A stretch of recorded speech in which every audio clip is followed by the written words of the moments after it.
Welcome to our channel शिक्षा का प्रतीक। Friends, जैसा कि हम लोग फर्स्ट वीडियो में पढ़ चुके हैं कि history of trade and commerce के विषय में। तो history of trade and commerce में ट्रेड एंड कॉमर्स का कैसे विकास हुआ, किसी भी देश की जो इकोनॉमिकल और कमर्शियल इवोल्यूशन होती है उस लैंड के फिज़िकल इन्वायरमेंट पे काफ़ी हद तक डिपेंड करती है। सिल्क रूट के बारे में, स्पाइस रूट के बारे में, कैसे हम लोगों का क्या उस समय इंडिजिनस बैंकिंग सिस्टम था, स्वदेशी बैंकिंग प्रणाली थी, कैसे मनी चलन में आया और कैसे हुंडी और चिट्ठी के आने से उधार लेन देन सफल हो पाया और काफ़ी तेज़ी से उसमें वृद्धि हुई।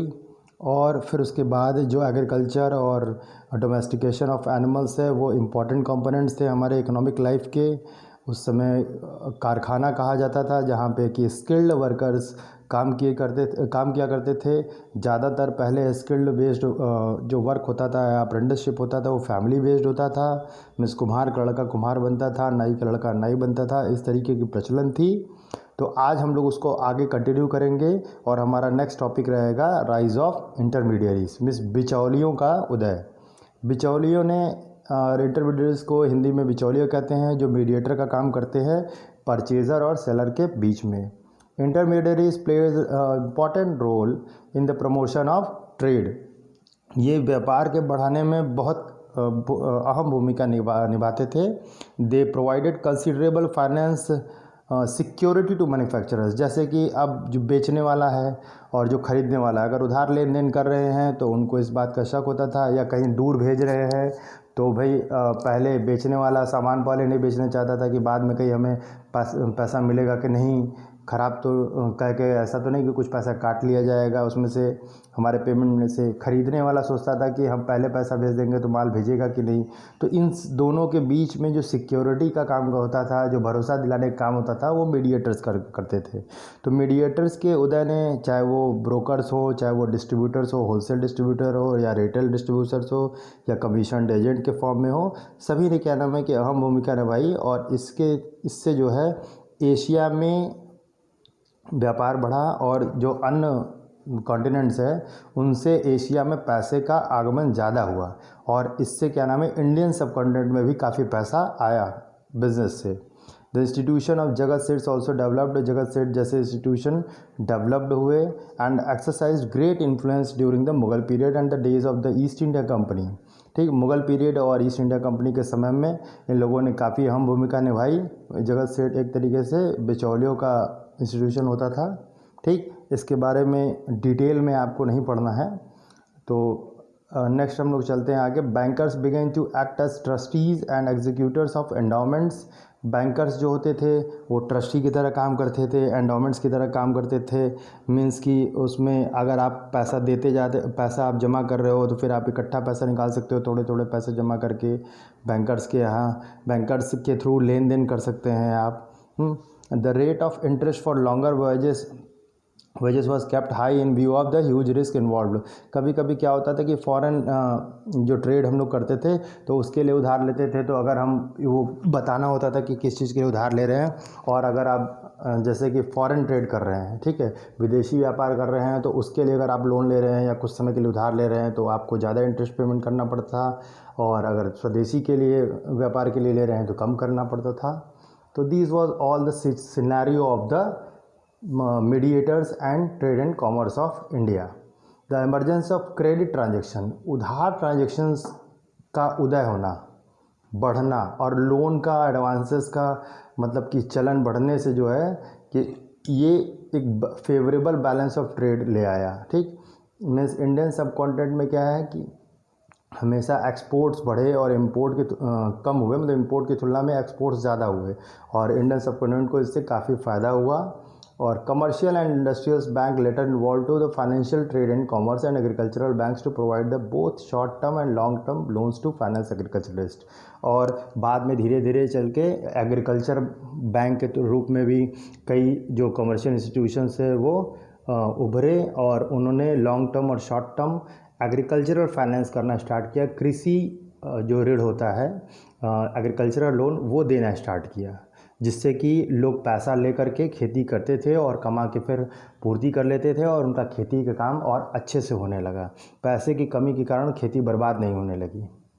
उसके बाद हम लोग ट्रेड एंड कॉमर्स में नेक्स्ट टॉपिक पढ़ेंगे ट्रांसपोर्ट की। उस समय का ट्रांसपोर्ट कैसा था? तो transport by land and water, air तो था नहीं क्योंकि उस समय एरोप्लेन वगैरह उतने नहीं चलते थे और वो इजी मीन्स ऑफ ट्रांसपोर्ट भी नहीं थे, उतने एयरपोर्ट्स वगैरह नहीं थे, उतना डेवलपमेंट नहीं था। तो लैंड एंड वाटर ही मुख्य साधन था। The trade was maintained by both land and sea. Roads generally, ये सबसे ज़्यादा रोड्स जो है कि कम्युनिकेशन के साधन थे, आने जाने के साधन थे, क्योंकि उस समय मतलब कि टेली कम्युनिकेशन के साधन कम थे, फ़ोन वगैरह के साधन कम थे, तो लोग रोड से ही आ जा करके सूचनाएं पहुंचाते थे। तो जहां पे रोड अच्छी होती थी वहां पे कम्युनिकेशन भी अच्छा होता था। हैड एज्यूम्ड की importance in the entire process of growth, particularly of the inland trade and for trade over land.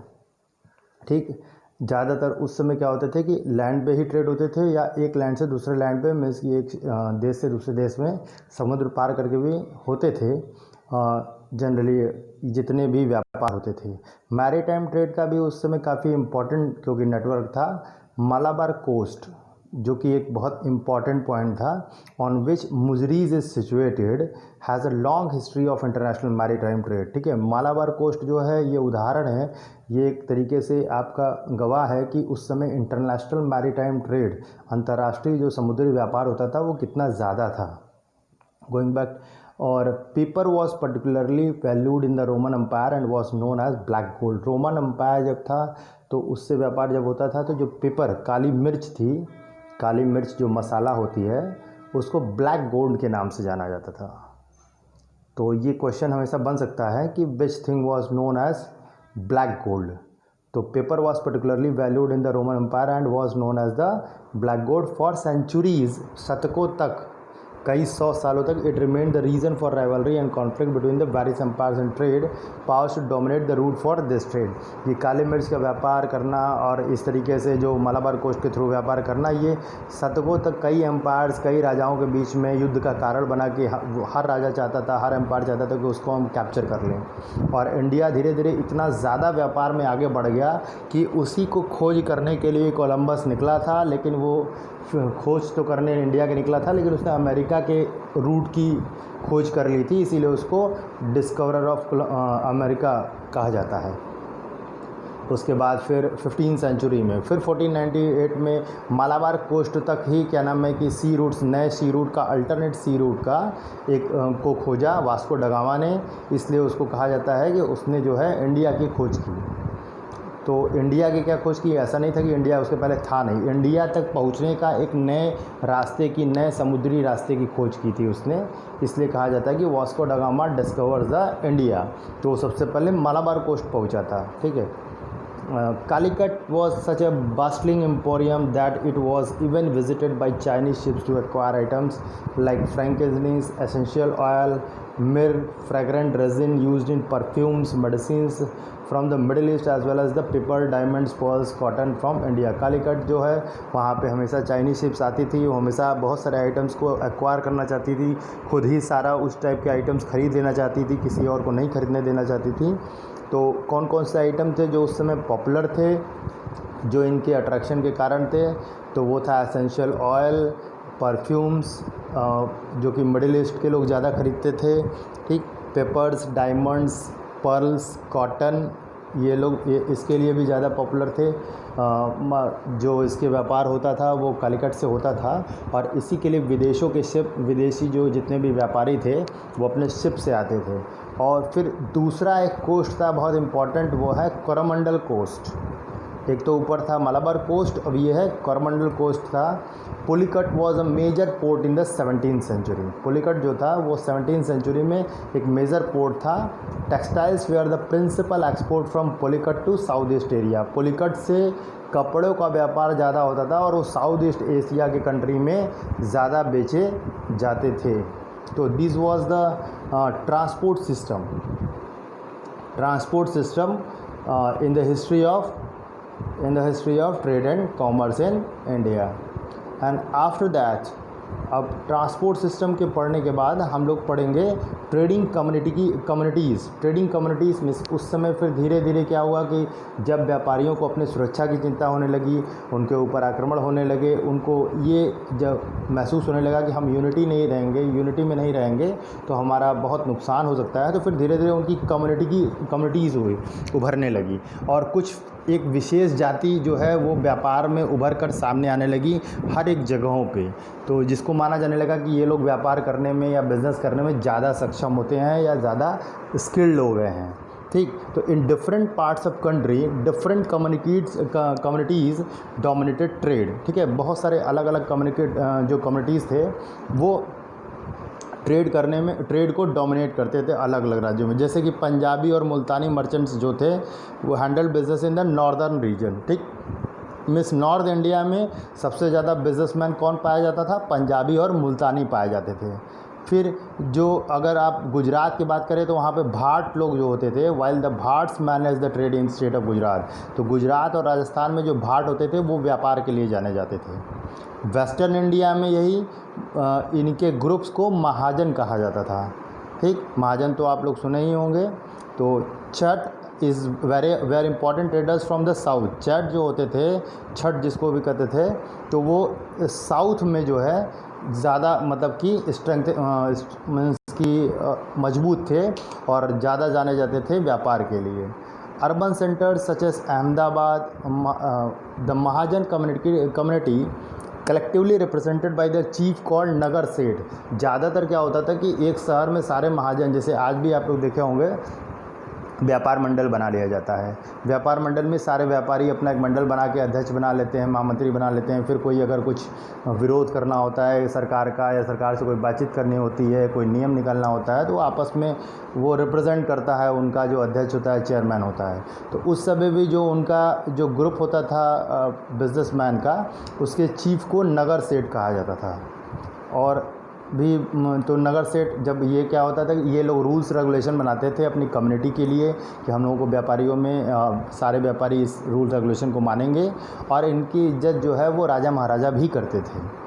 फिर धीरे धीरे बहुत सारे अर्बन ग्रुप्स जो है, बहुत सारे प्रोफेशंस के अर्बन ग्रुप्स जो है उभर कर आने लगे। जैसे कि वकीलों का अलग ग्रुप बनने लगा, पंडितों का अलग ग्रुप बनने लगा, संप्रदाय बनने लगा, पेंटर्स का अलग, म्यूजिशियन का अलग, कैलीग्राफर्स का अलग। तो सभी अपने अपने क्लासेस के जो है कि ग्रुप्स बनाने लगे। तो होता है ना कि जैसे डॉक्टर्स एसोसिएशन, तो सारे डॉक्टर्स का ग्रुप होता है। ठीक, यहाँ पे होता है कि जैसे एक तरीके से लॉयर एसोसिएशन। ठीक, या जो जितने भी लॉयर एसोसिएशन मीन्स कि आपने सुना होगा जितने भी प्रोफेशनल होते हैं, सीए लोगों का एसोसिएशन, तो उस समय भी ऐसा चीज़ें आने लगी। तभी से ये शुरुआत हुआ कि it included the professional classes such as हकीम एंड वैद, फिजिशियन, वकील जिसको लॉयर कहते हैं, पंडित और मुल्ला, मतलब ये टीचर्स का काम करते थे उस समय, और पेंटर्स, म्यूजिशियन, कैलीग्राफर्स एक्सेट्रा।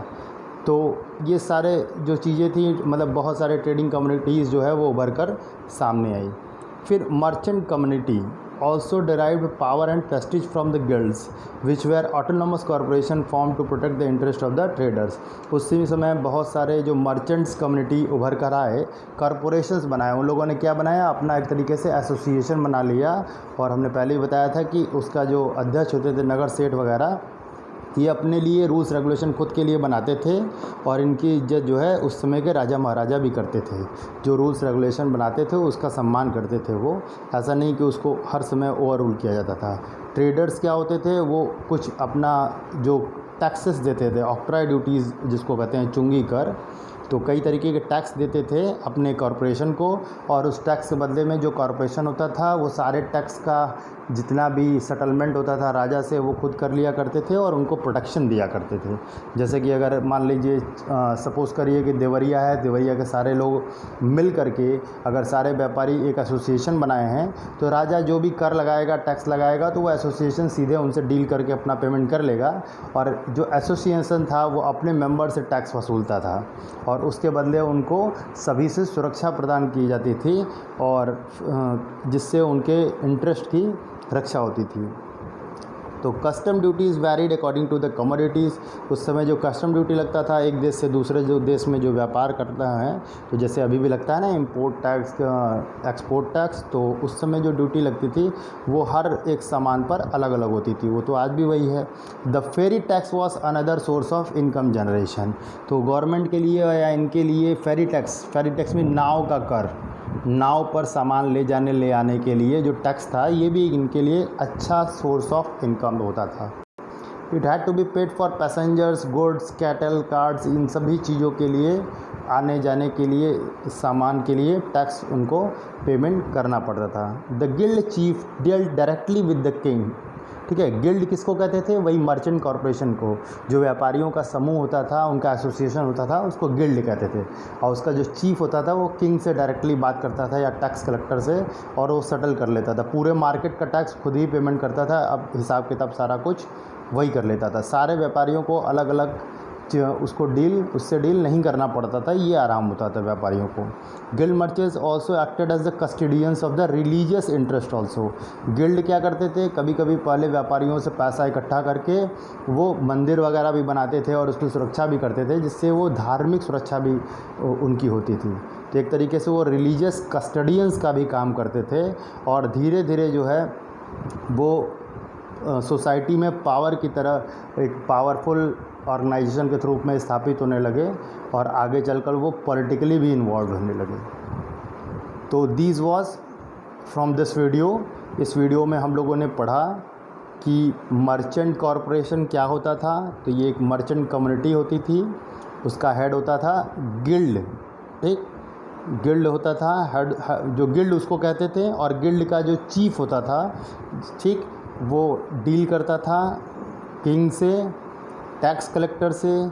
उसके पहले हम लोगों ने ट्रेडिंग कम्युनिटीज़ पढ़ा, ठीक, जिसको कि हेड करता था नगर सेठ। ओके, बहुत सारे हमने रूट्स पढ़े। ठीक, ये भी पढ़ा कि पेपर जो है वो ब्लैक गोल्ड की तरह इस्तेमाल किया जाता था, ब्लैक गोल्ड कहा जाता था। कालीकट, पुलिकट, ये सब मेन ट्रेड ऑफ सेंटर्स थे। मलाबार कोस्ट, कोरोमंडल कोस्ट, ये सब बहुत पुराने कोस्ट थे जिनसे कि व्यापार किया जाता था, और ये एक इम्पॉर्टेंट सेंटर थे फॉर ट्रेड। ठीक, तो this was all summary of today's video. Tomorrow we will discuss the major trade centers. Till then, keep studying.